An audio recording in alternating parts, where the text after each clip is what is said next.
Hello, good morning, lovely people. Thank you for joining me today for From WCF to gRPC. I can see lots of letters and one person who's obviously got a green screen and is wearing entirely green and has painted themselves green and is just generally quite green. So, yes, my name is Mark Rendle. I am currently working at Visual Recode or on Visual Recode with Gibraltar Software. And there's somebody, they've turned their camera on.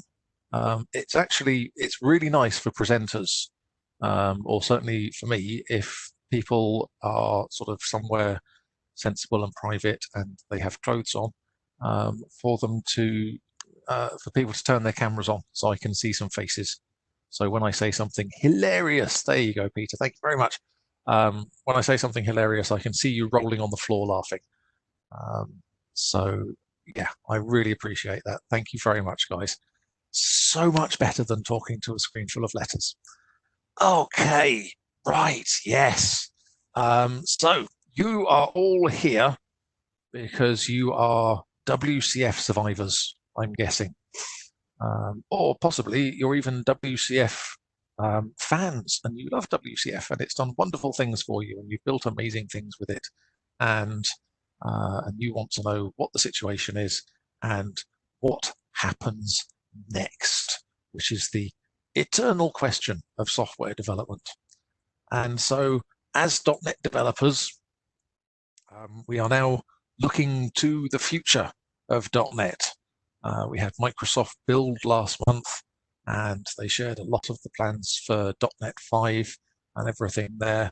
And you may have been at Microsoft Build last year, 2019, or you may have watched it online, and you will have seen the announcement they made there. So we are currently on .NET Core 3.1, which is a long-term service release. And then this November, we're not getting .NET Core 4, we're getting .NET 5, and everything's coming together, and Xamarin and Mono and WinRT and all the things are coming together into .NET 5. And then next year there'll be .NET 6, which gives us another LTS release, and then so on every year, a new .NET. And the even-numbered ones will be long-term service releases. And looking back at the .NETs of the past, .NETs of history, .NET 4 is no longer, and there are certain bits of .NET 4 that are not coming across to .NET 5 and are going to stay. They'll continue to be supported, but they're not coming over to .NET Core for various reasons. So web forms, for example, the old classic from 2001 ASP.NET Web Forms is not coming to .NET 5 because a lot of web forms was too closely linked to Windows and to IIS, and also in the modern world just looks like not quite such a good idea. And so Microsoft's saying if you have web forms code, you should just migrate it to Blazor, which is not something I would want to have to try and do, but it's difficult. Web forms and Blazor are completely different technologies, nothing in common whatsoever. So what they're basically saying there is just rewrite it, rewrite your code in this nice shiny new thing we've built. And WCF. WCF is not coming to .NET 5, and we'll talk a little bit more about why that is in a moment. And what Microsoft said at Build 2019 was if you have WCF applications, then we recommend migrating them to gRPC, which is now in .NET Core 3.1 and will continue to be supported going forward in .NET 5. And Workflow Foundation I never used Workflow Foundation, and I never really thought Workflow Foundation was particularly popular. But when I've done this in talks and said, hands up if you use Workflow Foundation, there's always quite a few hands that go up, and it surprises me. So, but Workflow Foundation, there is actually an open source port of Workflow Foundation, taking that over to .NET Core and .NET 5, so that people can continue to use that. And there is an open source port of WCF as well, but again, we will talk about that in a moment. So I'm going to talk to you today about how you can rescue your WCF investment and some tricks and things you can use to migrate your existing code to WCF, and also how gRPC as a platform and as a .NET Core technology compares to Windows Communication Foundation. So WCF was created in 2006. It was part of the whole Windows Vista is going to change the world and .NET 3 is going to change the world thing, which went so very, very well. And we all have happy memories of those days. We had Windows Presentation Foundation, Windows Communication Foundation, and Windows Workflow Foundation, which then just had to be changed to Workflow Foundation because the World Wildlife Fund threatened to sue Microsoft. And it's a bad look getting sued by a panda. People tend to take the panda's side when that happens. And so Microsoft backed down despite their fantastic lawyers. But WCF was the dream. It was creating networked applications. Service-oriented architecture was all the thing at the time. And we wanted to build systems that were spread across dozens or hundreds of machines and communicate between them using networking.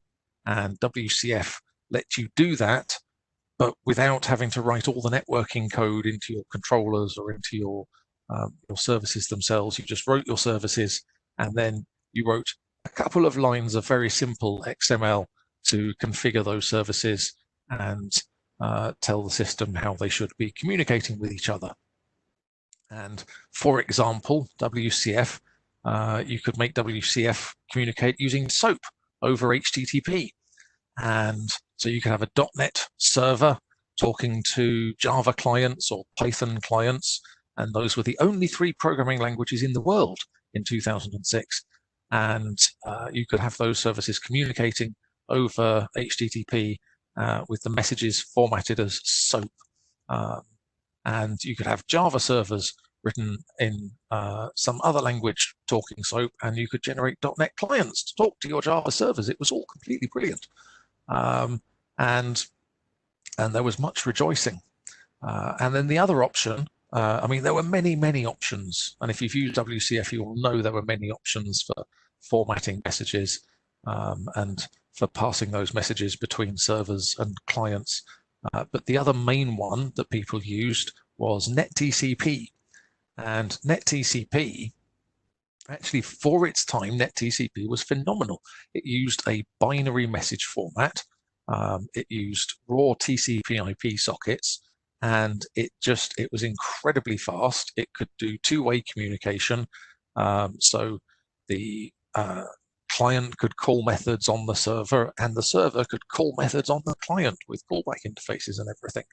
And it really was very clever stuff. NetTCP, even today, it's really very impressive.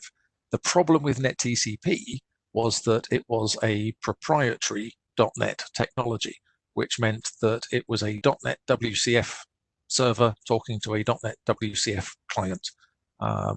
And you lost all of the interop. And so your entire distributed system had to be written in one language, or potentially 2 languages. Some of it could be written in C#, some of it could be written in VB.NET, but it all had to be written in .NET.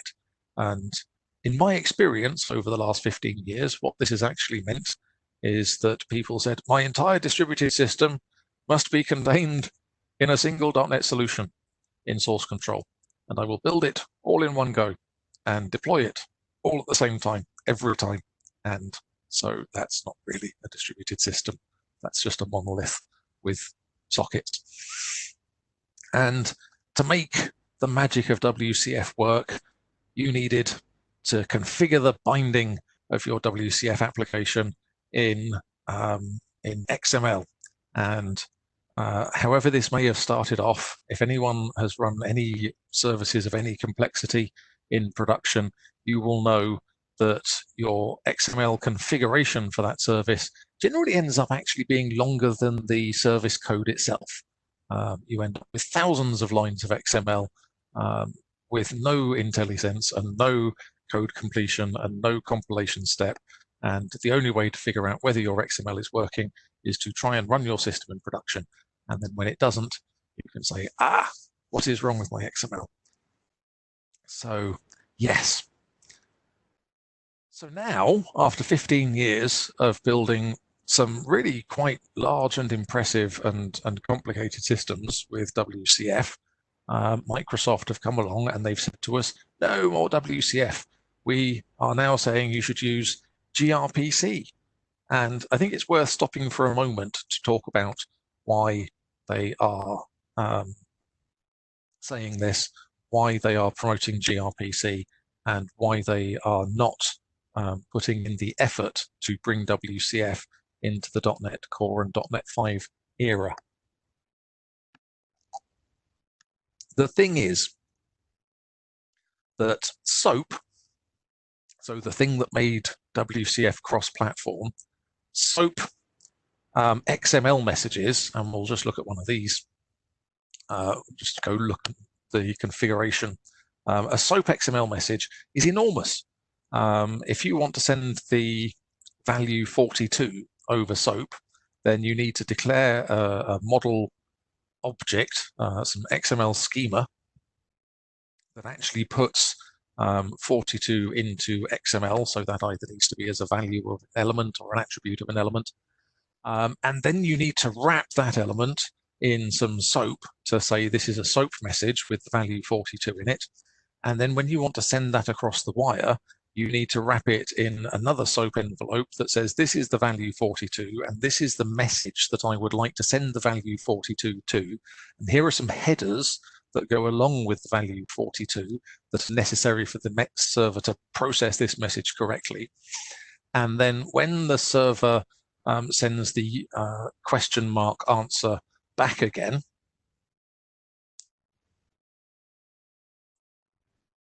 I forgot to share my screen. I completely forgot to share my screen. There's my screen. Right, hey. Look, excellent.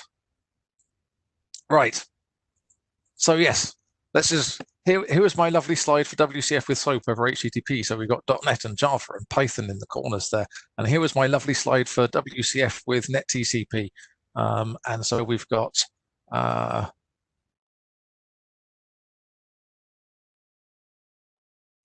WCF and WCF and WCF and WCF in the corners there.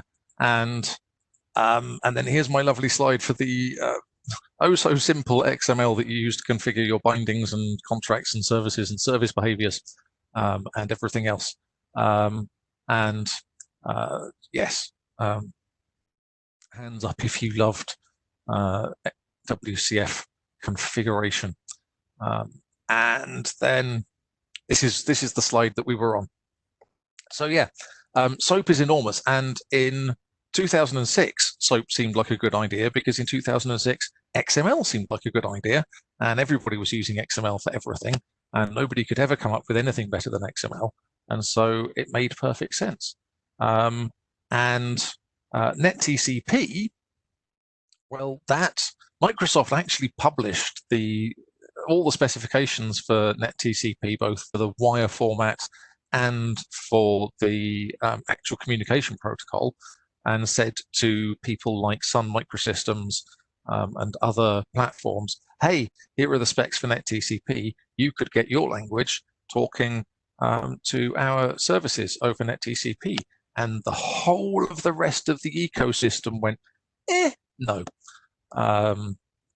and ignored Microsoft. And so it's carried on like that, and in pure Microsoft shops, it's continued to work. But since that time, Google have released gRPC, and gRPC actually grew out of an internal project and standard at Google called Stubby. And Stubby was what Google were using for communication between all their internal services. And some of those services were written in Python, and some of those services were written in Java, and some of them were written in C++. And Stubby was very much like NetTCP, but Google had already had an interest in making it work between multiple languages because they were using multiple languages.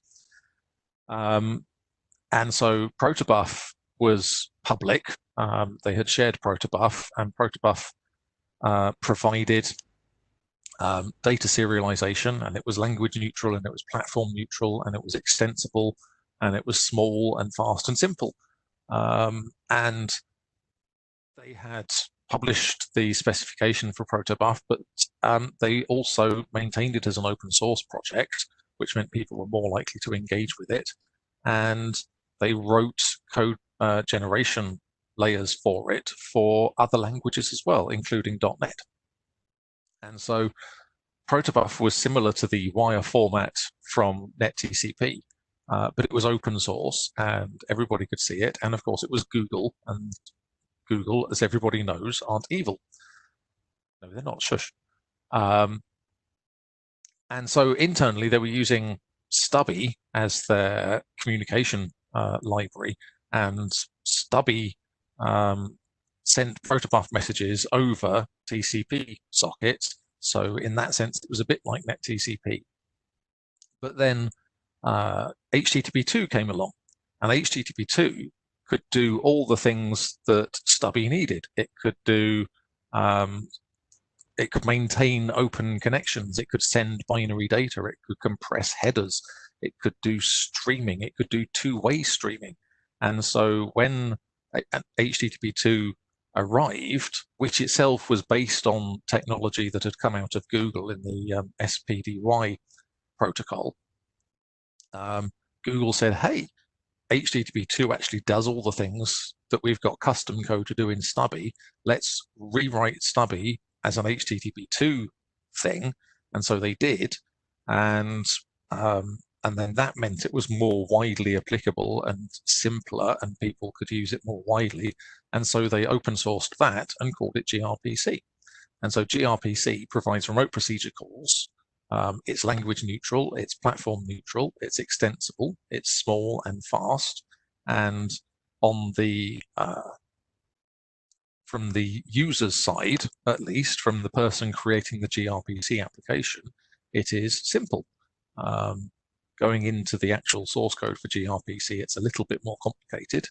So gRPC gives us the combination of NetTCP performance and SOAP interoperability. And Microsoft had a choice between bringing WCF up to .NET Core and trying to make it match gRPC in terms of both NetTCP performance and SOAP interoperability, or bringing WCF to .NET Core and just letting it continue to be WCF and only be fast when talking between .NET systems and only be interoperable when using SOAP, which is really totally dead in the water at this point. Or they could just say, hey, let's adopt gRPC. And if we adopt gRPC, then we will be able to enter the ecosystem, which currently supports .NET, Java, Go, C++, Objective-C, Swift, Node.js, Python, Ruby, Dart, PHP, Perl, Rust, Haskell, Scala, Kotlin, Elixir, and Erlang, and even web browsers, with a little caveat around the web browser bits and pieces. And so that's the decision they made. And they built first-class support for gRPC into ASP.NET Core and .NET Core 3.1. And just suggested to people that they migrate their code across. And I'm here to show you that that's not actually too complicated. So you can actually already do gRPC in .NET. you can do gRPC in .NET 4.5. Google have been supporting .NET for a long time with both Protobuf and gRPC. But the .NET 4.5 implementation is actually a wrapper around the native gRPC server that's written in C and C++. And Microsoft, it works, but Microsoft wanted to make it a first-class way of doing services in ASP.NET Core. And so they created ASP.NET Core gRPC. But they didn't create it as .NET/ASP.NET/gRPC or anything like that. They went to the gRPC project and they said, hey, we'd like to do our own re-implementation of gRPC that sits really nicely in ASP.NET Core. And we would like to contribute that into the gRPC project. And so ASP.NET Core gRPC lives in the gRPC organization on GitHub and is managed by gRPC project members. And so it's part of the gRPC ecosystem, not just part of the ASP.NET Core ecosystem. And ASP.NET Core gRPC is a fully managed implementation. It's maintained by Microsoft developers, including James Newton King, who did a talk about it yesterday morning, and who I think basically, if he never sees another JSON serializer again for as long as he lives, he'll be happy. And so he's now working on ASP.NET Core gRPC, and it runs on the Kestrel HTTP server, and the clients for it in .NET use system.net.http client. And all these facts, the fact that it runs on Kestrel HTTP server, for example, means that when you have your startup code with your gRPC application, it looks just like a normal ASP.NET Core startup application. And we have a services.add gRPC method. And we have, within our configure point, we have endpoints.map gRPC service.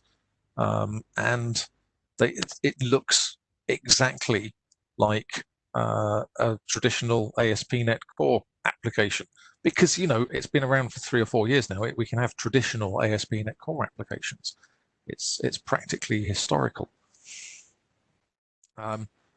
So if you've never seen a gRPC application before, we can talk about what it looks like and how it is different from a WCF application.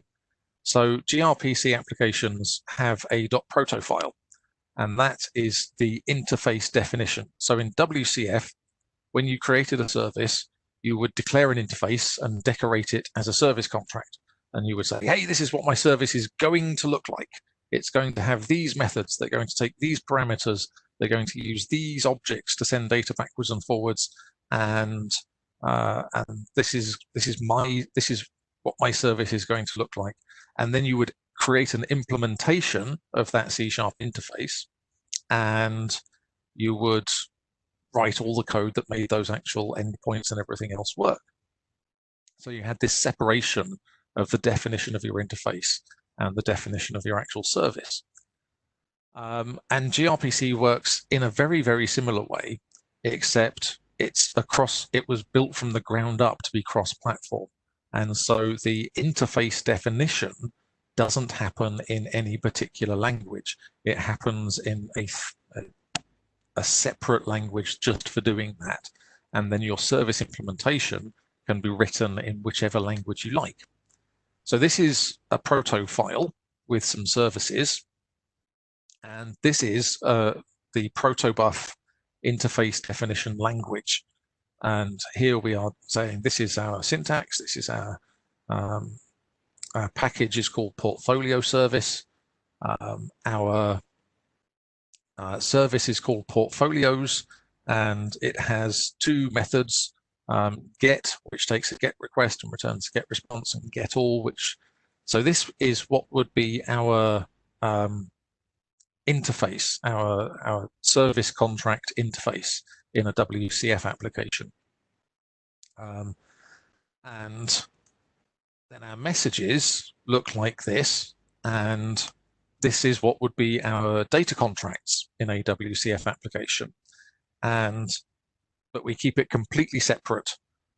This is a separate language, and in these messages, you can see we've got data type and a field name, and the field names are actually wrong in this screen grab. Those should be lowercase underscore format for our field names to be properly cross-platform. And then on the end there, we have a field number, and the field number is a very useful thing. One of the issues with sort of API development and distributed system development is versioning of systems. And if you change a field type or add a field name or remove a field, then you have a chance of breaking any existing clients out there, or potentially even having a client that's got a newer version of the client code talking to a server that's still running an older version of the server. Protobuf uses the field numbers as part of the encoding of the message over the wire to keep things nice and small. But it also means that if you add a new field and take an old field out, as long as you don't reuse the field number, you get some level of compatibility between the messages. And so if in portfolio item, I sort of removed cost as a double and added price as a float, then if I made prices field number 5, then I wouldn't be causing breakage of my contract there. And we have a set of types in Protobuf which are available across all the different platforms. And then we can construct more complicated types just by creating our own messages. And for arrays or lists, we have this repeated keyword here, which says to the Protobuf generator, create a list. Okay, so that's a Protobuf file, and we'll look at those in a bit more detail shortly. And the way Protobuf works is that in whichever platform you are working, it generates a base class, or certainly in languages where that makes sense, it generates a base class which you can inherit from. And so that code, that Protobuf file there, in ASP.NET Core gRPC, will generate a portfolio's base class. And that base class declares virtual versions of all the methods. So we have a virtual get method that we can override. It's important to note that it's not an abstract method, it is actually a virtual method. If you don't override the method, there is a default implementation that will just effectively throw gRPC's equivalent of a not implemented exception. So the call won't fail exactly, but it will throw an exception. And you can see in this code sample here that we have a RPC exception. And these work like fault exceptions in WCF. So you can throw an exception on the server and you can catch that exception on the client. And any information inside that exception will be passed across. At the moment, it doesn't support, so fault exception in WCF is a generic type, and you can pass a whole object over with it. It's technically possible to do that in gRPC, but it's not supported in the .NET version of gRPC yet. It will be at some point in the future. So yes, rather than declaring an interface and implementing it, we have our Protobuf file with our service definition and our message definitions, and we use those to generate the relevant classes in our .NET application. And this is completely integrated with the MS build process. There's a grpc.tools package which has build targets which build these files, build these base classes just as part of the build. If you're working in Visual Studio, they'll actually just run every time you save the proto file. It'll run and update the code for you. If you're running from Visual Studio Code or VS Mac or JetBrains Rider, you occasionally have to do a sort of manual build to get things to update. Okay, so gRPC modes. WCF had a lot of modes, a lot of different bindings and contracts and service behaviors and everything else, which is one of the reasons that people liked it so much, and people want to be able to do full duplex and all these sorts of things. And gRPC can match most of those things. So WCF, obviously the simplest one was with basic HTTP binding, and you would just have a request and that would send a result, and then you send another request and that would send another result. And so gRPC has exactly the same thing.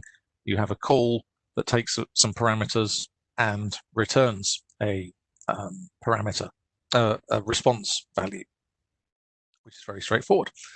WCF, if you were using the right bindings with the right service behaviors and you returned an IEnumerable of T from your WCF method, then it would actually send the results one at a time. So it would send the first result before the enumerator had finished on the server side.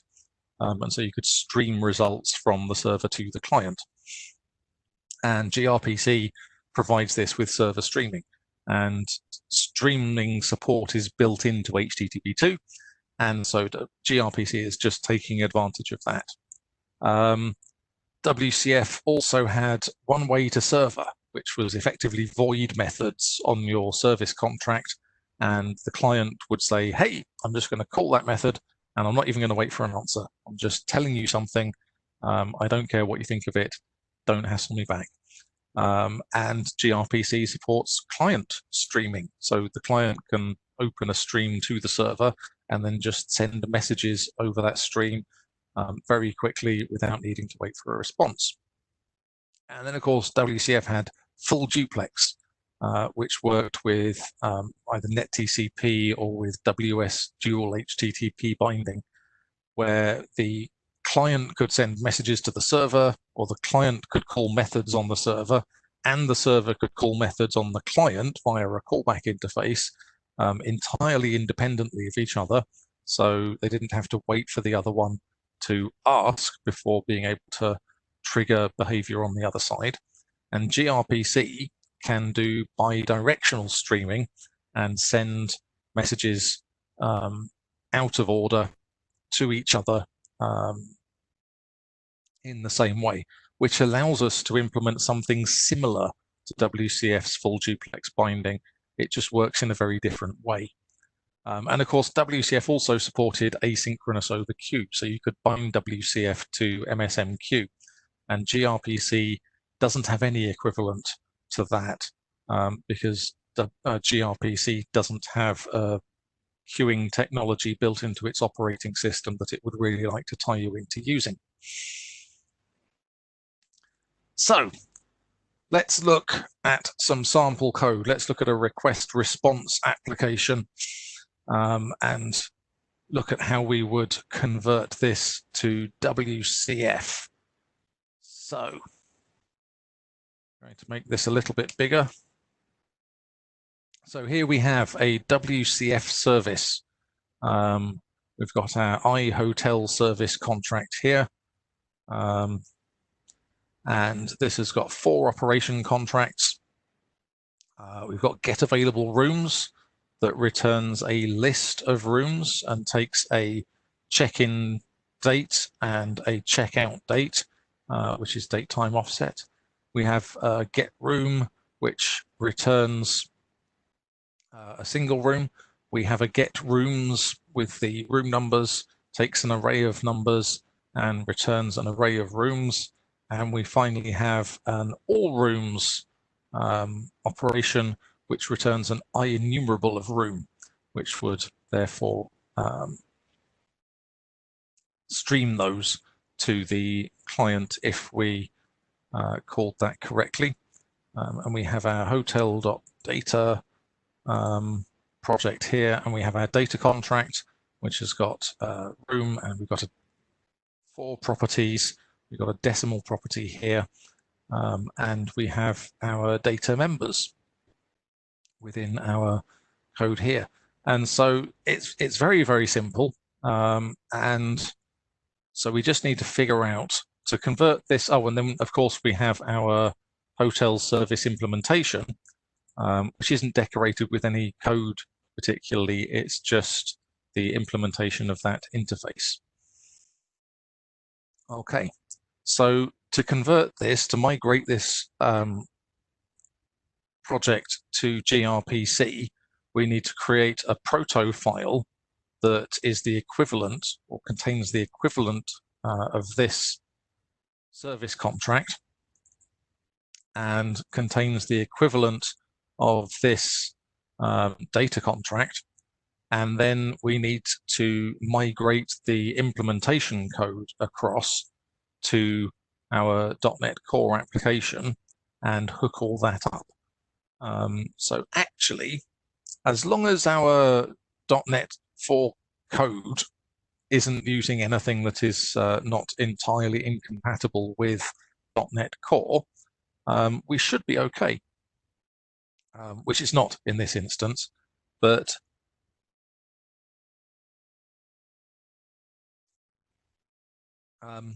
we're not using things like operation context. We're not using a lot of the sort of complicated in-code features of WCF.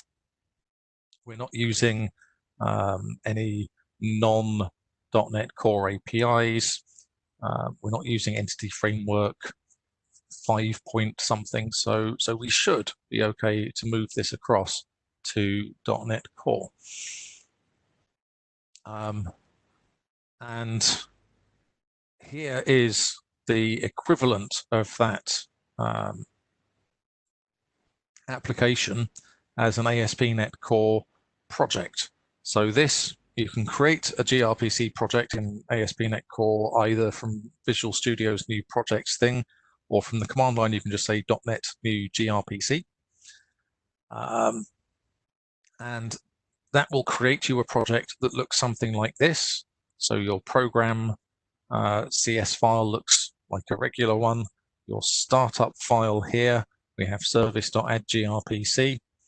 And we have our map gRPC service here, just talking to services.hotelservice. And we can copy our iHotelService interface over. That works exactly the same. We don't have the service contract type in .NET Core. We don't have the system.runtime .service model assembly available anymore. So we'll just comment out our service contract and operation contract attributes on there. But our hotel service, we can literally just copy and paste this across. This is fine. Nothing in there that doesn't work. And our hotel.data, again, we can just copy our room class across. This is still fine. And we'll just comment out our data contract and data member attributes, because those aren't going to work anymore. And then we just need to hook these in to our gRPC application. Well, looking at hotel service, actually, I mean, we've got an interface and we've got an implementation of that interface. So we could just hook those up with dependency injection in the configure services method of our startup class. And so now we have our old, what used to be our WCF hotel service is hooked up in dependency injection, and I can just get that injected into my gRPC service. Okay, so let's take a look at our proto that we need to create here. So here's my proto file that I have constructed to replace my service contract interface but I have a getAvailableRooms, takes a getAvailableRooms request and returns a getAvailableRooms response. My getRoom takes a getRoom request. You can see a sort of pattern emerging here, and I'll talk about why I use that pattern in a moment. The allRooms, so this is the method that was returning an IEnumerable, that's going to return a stream of allRooms response. So that will then enable server streaming and allow the rooms to just be sent over a stream one at a time. So each of these RPC methods declared here takes a single parameter and returns a single type. And that is a hard and fast rule. RPC methods in Protobuf cannot take more than one parameter. And so we always use a message object, a message for each parameter and a message for each response. And the reason for this is the same as the reason that Microsoft have just added default interface implementations in C# 8. If you change the number of parameters that a method takes, then you've broken backward and forward compatibility with that method. But if a method takes an object and you change the shape of that object, you haven't necessarily broken the contract of the method. And so your service will still work with older clients as long as you remember to check the message that's been sent and see that the fields that you want are set correctly, or that you can work things out from that. So our getAvailableRooms request is taking two parameters, check-in date and check-out date. And funnily enough, Protobuf has no built-in date type.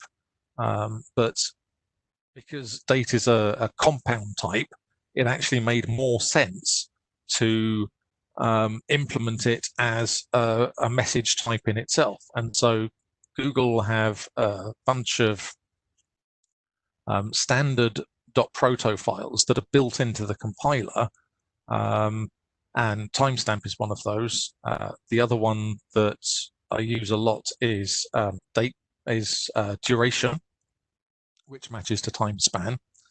But there are lots of others in there as well. There are we have sort of int32 and string, and so the built-in scalar types in gRPC, we have string, we have bytes, we have Boolean, we have float, and we have double, and then we have 10 different types of integer. So we've got int32 and int64, and there are 5 types of each of those, and it's all to do with how the encoding is handled. So if you know your ints are going to be big numbers, then it's more efficient to just use 4 bytes every time. So there's a fixed 32 that uses that. If you know that your integer is likely to have as many negative values as positive values, then there is an sint, which is more efficient for values that are both sides of 0. Then there's int, then there's uint, which is for obviously values that are always higher than 0. So yes, lots to do with the ints, and then everything else is in what they call the well-known types. And the other thing that's in there is there's an int32 value type inside google.protobuf, and for all the built-in scalar types, there's a thing value type, which in C# comes out as nullable. So if you want a nullable int here, you would use google.protobuf.int32 value. But that won't work at the moment because I haven't included the wrappers proto. Okay. And then in my services, once I create that, I will get my my service-based class being generated here, and I can just inject my service contract type into here to do my coding, to bring my old WCF code in. And so let's take a look at the implementation of one of these methods here. Let's take a look at the get available rooms response. Let's start by looking at get room, because this is the simplest one, and I don't know why it's not at the top. So get room, every one of our gRPC methods, the definition is created for us, and so this is just a simple request response, and so it just takes an instance of the request message and returns using task an instance of the response message, and every method also gets this server call context. So our class service base it's not like the controller class. It doesn't create a context or a user or any view methods or anything like that. So everything we need comes through on the context parameter, and this actually has no IntelliSense available at the moment. But in ASP.NET Core gRPC, that context wraps around the HTTP context, and it has a get HTTP context method which will return the current HTTP context, and then you can get the user. If you've got authentication enabled, you can set headers, you can read headers off the request, you can write headers to the response, and you can do all this sort of stuff through the context here. And so we literally, we're just going to call our service contract and say, hey, give me this room. So this is giving us the data contract version of room, and then we can just return that get room response and pass that across as the value, because in our protos folder here, to make life easier, we created some extensions to the Protobuf room message type. So Protobuf, the Protobuf compiler declares all the classes that it generates as partial. And that means we can add whatever we want to them. We don't have to inherit from it. We can just add new things to it. And that means that one of the things we can add is implicit operators. And so we can create implicit operators that magically cast our Protobuf room message type to our old, what used to be our WCF data contract type. And you can see here that we're saying either way, number is number, and price, we'll just convert that to a double. So gRPC doesn't support decimals natively. And that's okay, as long as you only use the Protobuf objects for passing data from one side to the other. You'll never lose any accuracy on a double by serializing it over Protobuf. The only time you lose accuracy is if you then use the Protobuf object itself to do maths. For example, if you try and multiply 4.99 by 5.0, then you will be told that the answer is 24.9888888894. It is possible to do decimals. You just need to create your own decimal proto with units and nanos, and it's very straightforward, and I blogged about it on the Visual Recode website. So we can now just pass this thing around. We can pass our room that we got from our service contract. We can just pass it back over our get room response here. You can see that our get room response just has a room value is 1. Now I could just return room from this, because that's all that's going at the moment. But it's a good idea. I may even go so far as to say it's a best practice to return a specific response type from each of your messages. Just in case at some point you decide that what get room returns in its room response that might have a lot more information, and you might decide, so that might return sort of room details, like who's assigned to cleaning that room and who stayed in it last and all this sort of thing. Whereas get rooms, which returns a list of rooms, might return less information. And so rather than returning data objects directly, I prefer to return these response messages, which means I can change them. So here is my response, and the value on that response is a room. And if I wanted to add more things to that response, I could do that quite easily. So get available rooms is a little bit more complicated. Get available rooms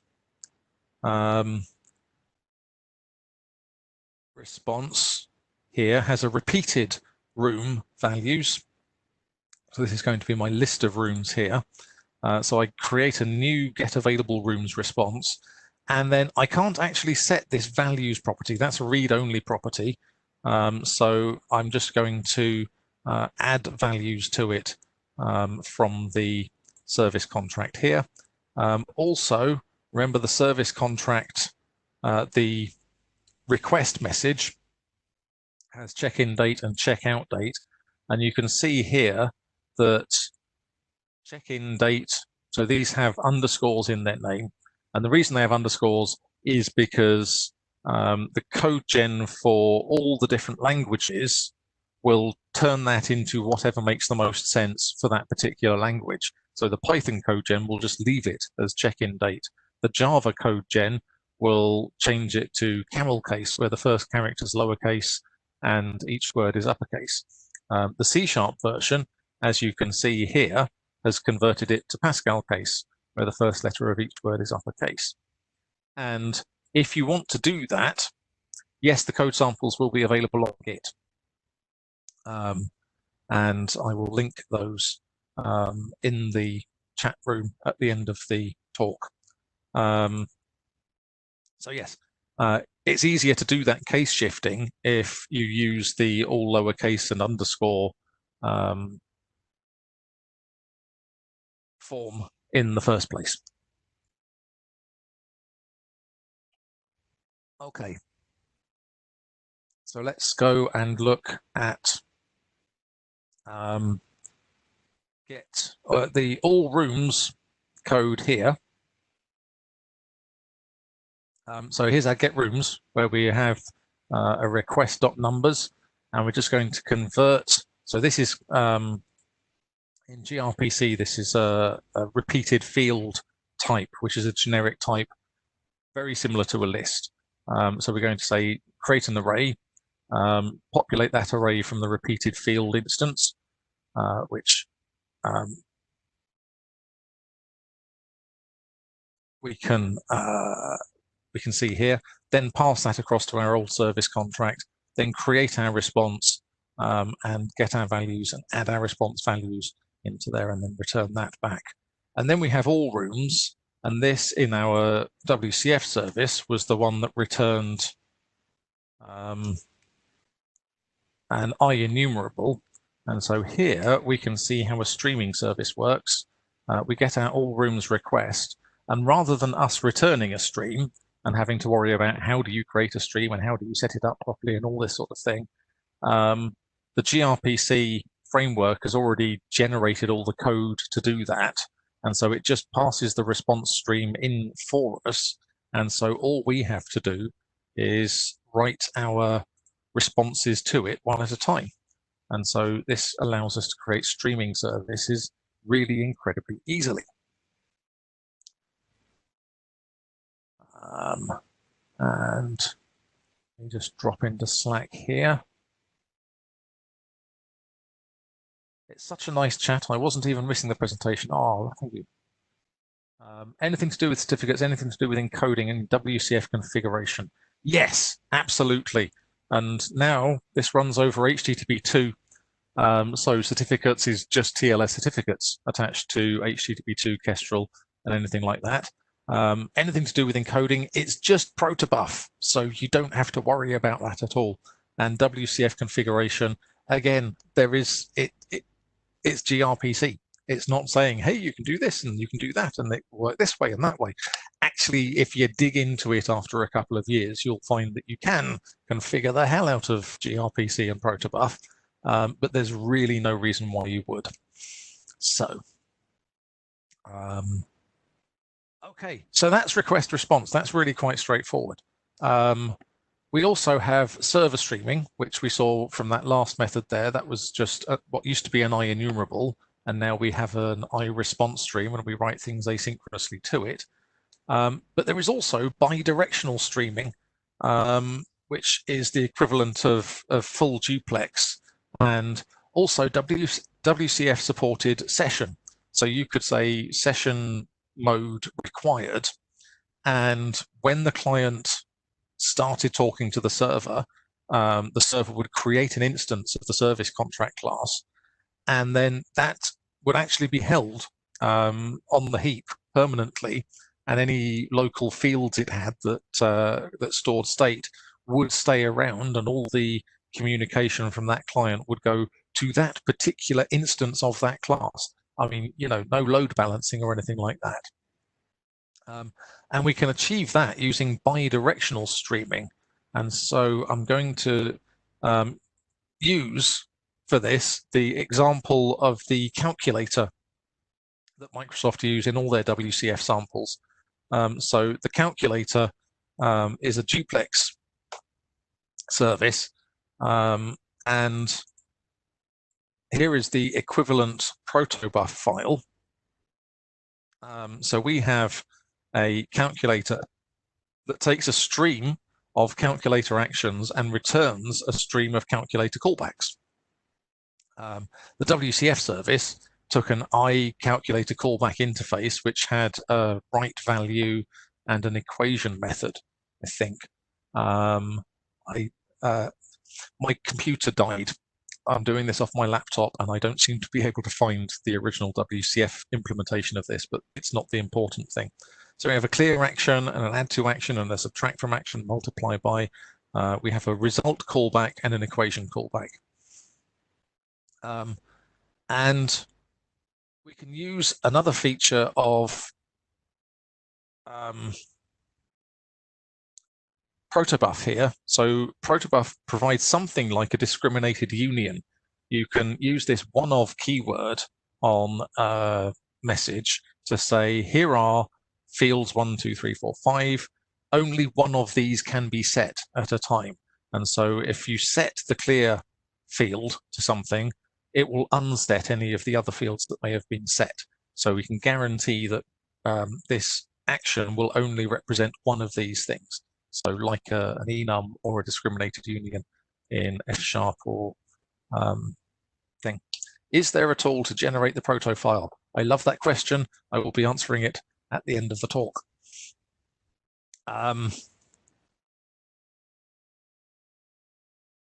So which is very soon, damn. So yes, our code for this basically looks like this. So here we have our run method, and we injected our old calculator contract in here, and we read all the messages off here, and we invoke messages on our old contract based on the action. So action was that thing that's the one-of field, and we can do a switch statement to see which one of them is set, and then we can call things back and so forth. And there's all sorts of complicated plumbing code in here that makes our old WCF callback and everything code work with our newer gRPC code. And all this code will go up onto GitHub at the end of this thing, at the end of this talk, which is in 1 minute, and they get much more stressed about it. Security, it supports ASP.NET Core security, ASP.NET authentication, and certificate security. It won't do Windows authentication, so you need to use tokens that you get from Windows authentication and pass them using ASP.NET authentication. In production, you can run this in Docker, Kubernetes, and service meshes and everything else. And I will point you to some example code for that. I wrote a whole book about this called gRPC for WCF developers, which is on Microsoft's architecture portal on their docs.microsoft.com. That was written with my wife, who can write, and I can do gRPC. So between us, we made a book. And we're pretty pleased with how that turned out. And then as far as tools go, I have been working very, very hard on building Visual Recode, which will actually take your WCF application and generate an ASP.NET Core gRPC application, including duplex and session. And we've got a version coming up that will take old WCF REST and convert that to an ASP.NET Core MVC application. We're building on that. It's very reasonably priced. If you've got like more than one WCF service, it's probably worth taking a look at, because it will save you just the hours of typing proto files and everything else. It doesn't do the whole thing. It's not 100% guaranteed, but it will save you time. And yes, it isn't open source. I charge money for it. We support it, and we will help you with your project. And so yeah, it's a thing. Okay, I hope that was helpful. I will put more information into the Slack channel now. Enjoy the rest of your day, and thanks very much for listening to me. Cheers. Bye.